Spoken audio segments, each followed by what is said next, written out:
Good afternoon. मैं doctor Sandeep Kumar Tripathi, सहायक आचार्य हिंदी विभाग, श्री शक्ति डिग्री कॉलेज, शाखा हरी घाटमपुर, कानपुर नगर।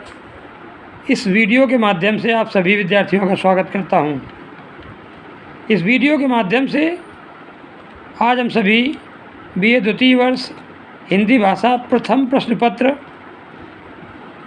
के पाठ्यक्रम में संकलित हिंदी पत्राचार के अंतर्गत कार्यालयी या सरकारी पत्र का आशय, परिभाषा, शासकीय पत्रों का क्षेत्र, शासकीय पत्रों की विशेषताएं तथा शासकीय पत्रों के अंगों पर चर्चा कर अध्ययन करेंगे। तो आइए सर्वप्रथम हम यह देखते हैं कि वास्तव में सरकारी पत्र किसे कहते हैं और सरकारी कार्यालयों में प्रयोग किए जाने वाले पत्र कौन से हैं या उन्हें क्या कहा जाता है। तो देखते हैं सरकारी अथवा शासकीय पत्राचार से हम क्या समझते हैं। वस्तुतः सरकार से संबंधित अथवा सरकार के जो पत्र होते हैं वे सरकारी पत्र कहलाते हैं। सरकारी कार्यालयों में जो पत्र भेजे जाते हैं उन सभी के अलग अलग प्रालेख तैयार किए जाते हैं। अतः यह जानना ज़रूरी हो जाता है कि सरकारी कार्यालय में पत्राचार के कितने रूप प्रचलित हैं। सरकारी कार्यालयों में प्रयोग किए जाने वाले पत्रों के रूप इस प्रकार हैं या वे पत्र इस प्रकार हैं। नंबर 1, सरकारी पत्र, शासकीय पत्र। शासकीय पत्र को हम अंग्रेजी में ऑफिशियल लेटर भी कहते हैं। दूसरे रूप के अंतर्गत या दूसरे नंबर पर अर्धशासकीय पत्र है। इसे हम अंग्रेजी में सेमी ऑफिशियल लेटर कहते हैं। तीसरे क्रम में कार्यालयी आदेश, जिसे हम अंग्रेजी में ऑफिस ऑर्डर कहते हैं। नंबर 4 पर कार्यालय ज्ञापन को ले सकते हैं। इसे हम अंग्रेजी में ऑफिस मेमोरेंडम कहते हैं। नंबर 5 पर अधिसूचना, सरकारी पत्र का यह भी एक रूप है जिसे हम अंग्रेजी में नोटिफिकेशन कहते हैं। सरकारी कार्यालयों में प्रयोग किया जाने वाला पत्र का जो अगला रूप है उसे हम प्रेस विज्ञप्ति के नाम से जानते हैं। इसे अंग्रेजी में प्रेस नोट कहा जाता है। 7वें नंबर पर अनुस्मारक, जिसे अंग्रेजी में रिमाइंडर कहते हैं, वह आता है। नंबर 8 पर परिपत्र, इसे हम अंग्रेजी में सर्कुलर लेटर कहते हैं। नंबर 9 पर निविदा आमंत्रण है, इसे हम टेंडर। नंबर 10 पर टिप्पणी लेखन, इसे हम कमेंट नोट। और नंबर 11 यानी 11 पर प्रतिवेदन, इसे हम रिपोर्ट या रिपोर्टिंग के नाम से जानते हैं। तो इस प्रकार सरकारी कार्यालयों में प्रयोग किए जाने वाले पत्रों के ये 11 रूप हैं।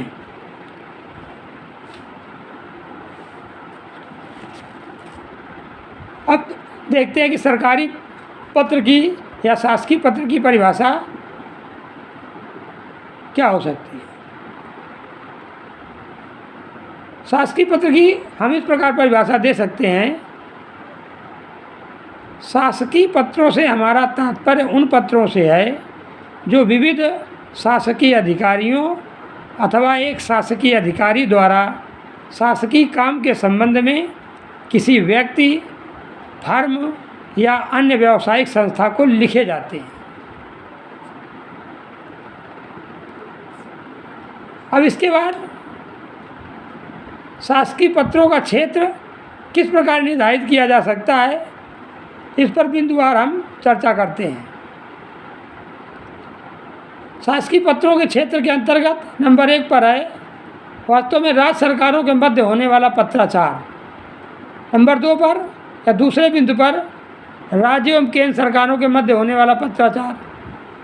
तीसरे क्रम पर है राज्य एवं केंद्र सरकारों के अधीनस्थ कार्यालयों के बीच में जो पत्राचार होता है वह पत्र व्यवहार। नंबर 4 में है विदेशी सरकारों के साथ होने वाला शासकीय पत्र व्यवहार। नंबर 5 पर शासन एवं सार्वजनिक संस्थाओं के मध्य होने वाला पत्र व्यवहार या पत्राचार।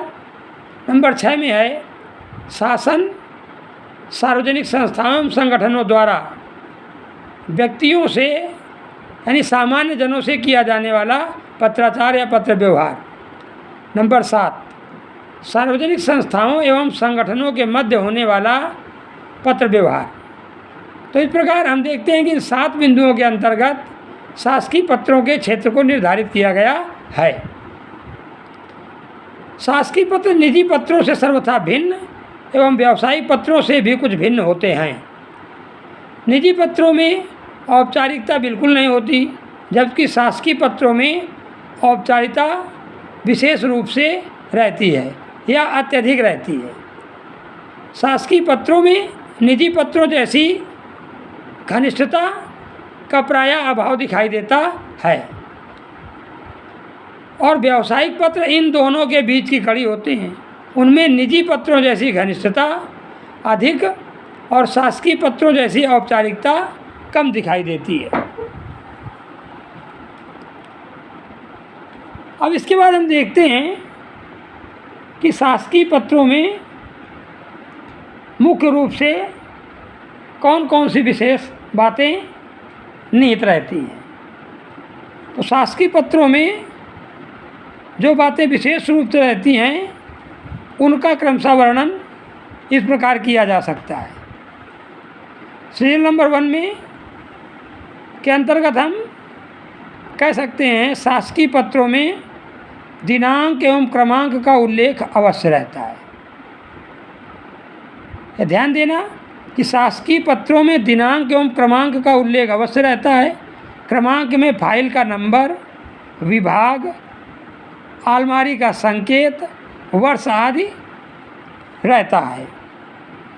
क्रम संख्या 2 में हम यह बिंदु लेते हैं कि शासकीय पत्रों में ऊपर बाईं ओर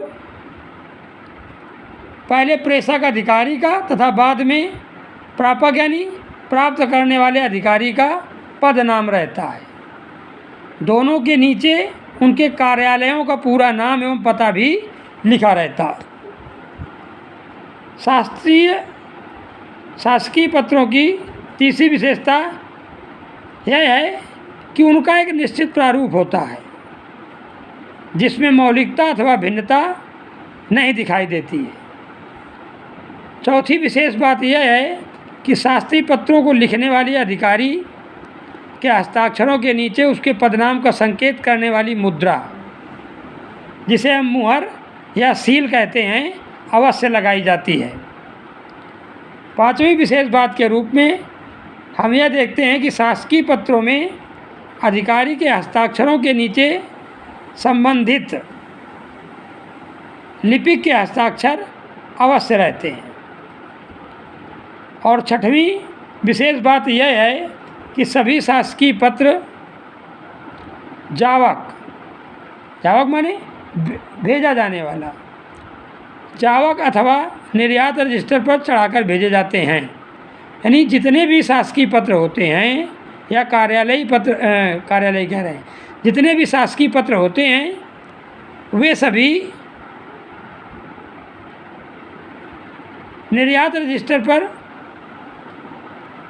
उल्लेख कर ही या चढ़ा कर ही भेजे जाते हैं। इसलिए उनमें पत्र का क्रमांक अवश्य रहता है। सातवीं विशेष बात जो है वह यह है कि सभी शासकीय पत्रों की प्रतिदिन, सातवीं विशेष बात के लिए यह देखा जाता है कि सभी शासकीय पत्रों की प्रतिलिपि अवश्य रखी जाती है। आठवीं विशेष बात यह है कि शासकीय पत्र यदि डाक से भेजे जाते हैं तो उन पर शासकीय डाक टिकट ही लगाए जाते हैं। अब हम शासकीय पत्रों के अंग के बारे में चर्चा करते हैं। शासकीय पत्र बहुत कुछ व्यावसायिक पत्र से मिलता जुलता होता है। इसके निम्न या इसके जो अंग हैं वह इस प्रकार हैं। इसके अंग इस प्रकार हैं। नंबर 1 पर है शीर्षक या सिरनामा, जिसे हम हेडिंग कहते हैं। शासकीय पत्र में सबसे ऊपर बीच में पत्र भेजने वाले विभाग का या कार्यालय का नाम प्रायः छपा रहता है। छपा न रहने पर टाइप किया हुआ या हाथ से लिखा जाता है। शासकीय पत्र का जो दूसरा अंग है वह है संदर्भ संख्या, यानी रेफरेंस नंबर। संदर्भ संख्या को हम अंग्रेजी में रेफरेंस नंबर कहते हैं। अर्थात प्रत्येक शासकीय पत्र में क्रमांक अथवा पत्र संख्या का उल्लेख अवश्य रहता है। यह शीर्षक के नीचे बाईं ओर रहता है। शासकीय पत्र के तीसरे अंग के रूप में दिनांक, अंग्रेजी में जिसे हम डेट कहते हैं, को शामिल किया जाता है। शासकीय पत्रों में क्रमांक के सामने अर्थात पत्र के दाईं ओर पत्र भेजने का स्थान एवं तिथि लिखी जाती है। अब चौथे नंबर पर है प्रेषक का नाम एवं पद। प्रेषक माने भेजने वाले का, यानी सेंडर्स नेम एंड पद का मतलब post. Sender's name and post, प्रेषक का नाम एवं पद। इसके अंतर्गत क्रमांक के ठीक नीचे पत्र भेजने वाले अधिकारी का नाम, पद एवं पता लिखा जाता है।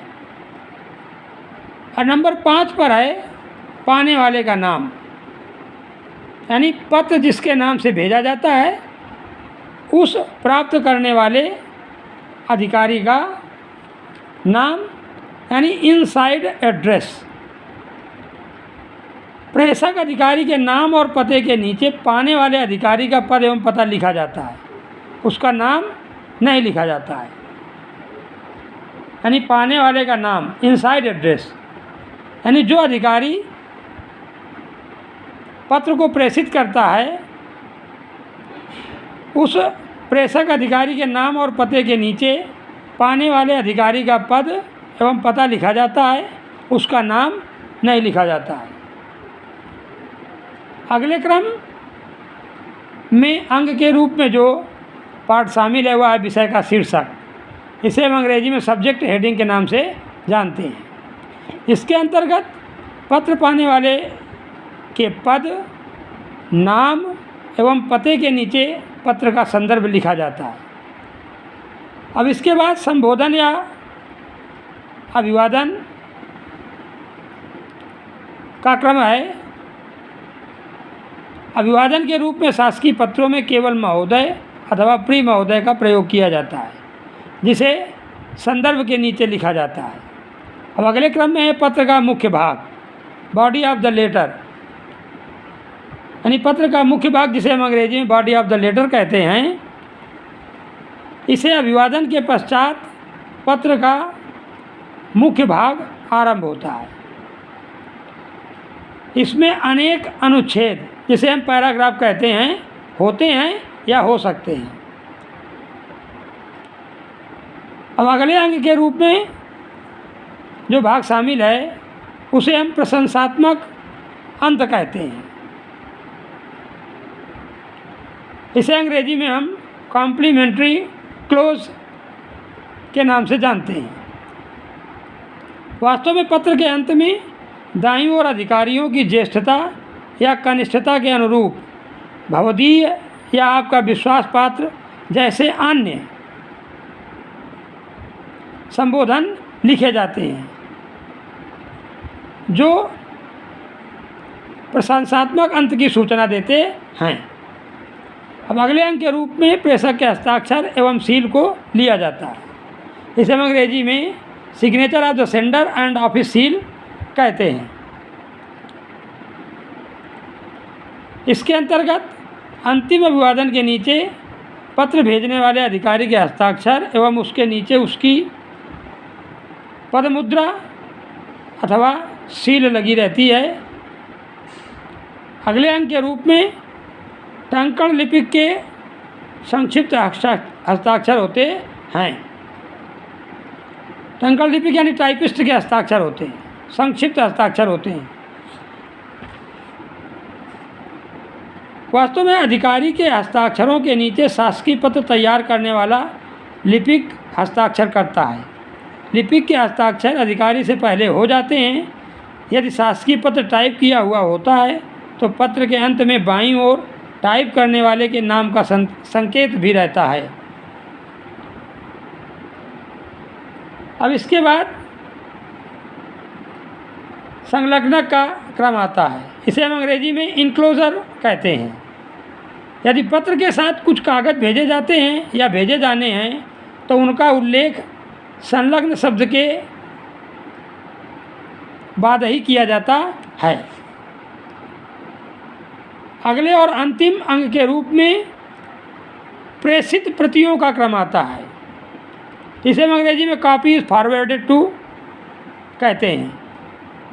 अर्थात यदि पत्र की प्रतिलिपियां या प्रतिलिपि अन्य अधिकारियों अथवा व्यक्तियों को भेजी जाती हैं तो ऊपर प्रतिलिपि प्रेषित शब्द लिखा जाता है।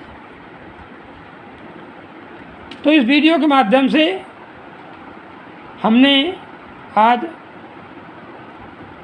कार्यालयीय या शासकीय पत्र का आशय, परिभाषा, सरकारी कार्यालयों में व्यवहार में आने वाले पत्रों के रूपों के नाम, शासकीय पत्र का क्षेत्र, शासकीय पत्रों की विशेष बातों और शासकीय पत्रों के अंगों पर चर्चा की। इस चर्चा के दौरान अगर किसी को कोई समस्या हो रही है तो वो अलग से अपनी बात ग्रुप में रखकर उससे संबंधित जानकारी प्राप्त कर सकता है या हमारे पर्सनल नंबर पर मैसेज कर अपनी समस्या का समाधान या जानकारी प्राप्त कर सकता है। धन्यवाद।